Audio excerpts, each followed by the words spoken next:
Non.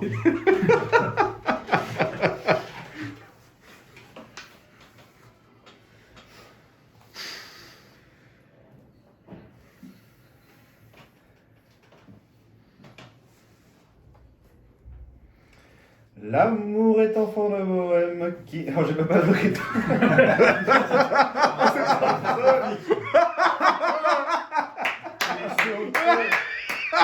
Bon, je fais ça. C'est pas vrai.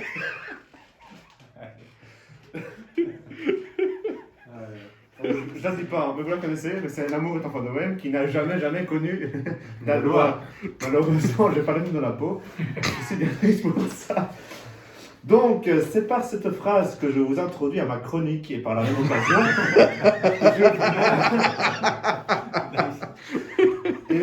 occasion, je vous montre mes talents vocaux qui, je le vois, vous laisse pantois. Et par là, je ne voudrais pas que vous vous suicidiez, ou en tout cas pas pendant l'émission, c'est l'émission de l'amour. Excusez-moi. Alors, premièrement, l'amour rime avec humour. Cela veut-il dire que plus on est amoureux, plus on est drôle? Et si on est amoureux de l'humour, entrons-nous dans un cercle vicieux? Et si on est amoureux de l'amour de l'humour, sortons-nous de ce cercle vicieux?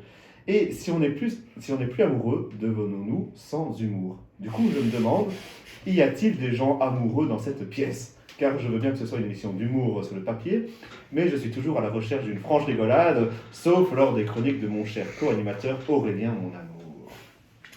Deuxièmement, l'amour rime avec Zemmour. Et ça, c'est fou. Ce cher Éric, le porc-épic ou le cochon héroïque, comme rime de l'amour. Son amour pour l'autre est une certaine marque de fabrique et donne une nouvelle définition à l'amour. Ces mots seraient « j'aime l'autre », s'il est grand, blond, aux yeux bleus, de lignée européenne avec un nom et un prénom bien français, document officiel à l'appui. Mais bientôt, nous verrons mieux son amour lorsqu'il se présentera aux élections présidentielles du grand bordel, ou plutôt celles de l'élection présidentielle française.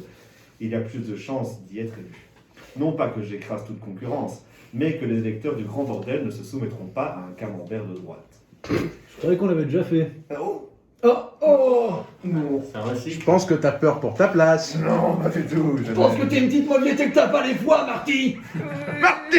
C'est pas moi, j'ai le foie. Troisièmement, l'amour rime avec bonjour.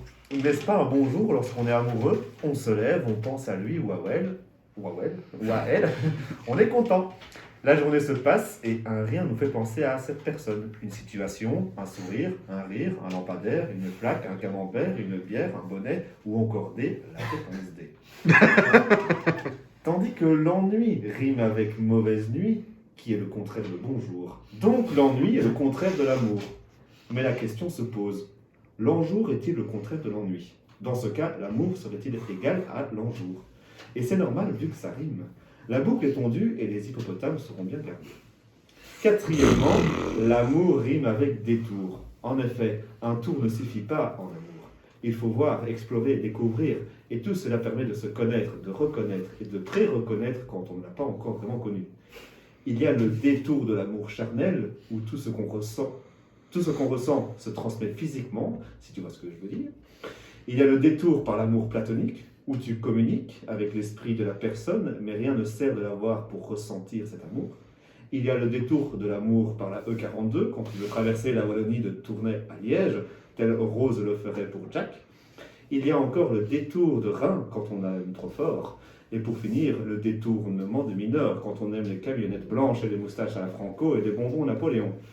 Je ne m'étendrai pas plus sur le sujet, étant donné que le sujet est si vaste qu'une vie ne permet pas d'en faire le détour. Que de poésie. Oui, c'est vraiment magnifique. Masterclass. Masterclass. Et voilà, donc. Voilà. Comme quoi les scientifiques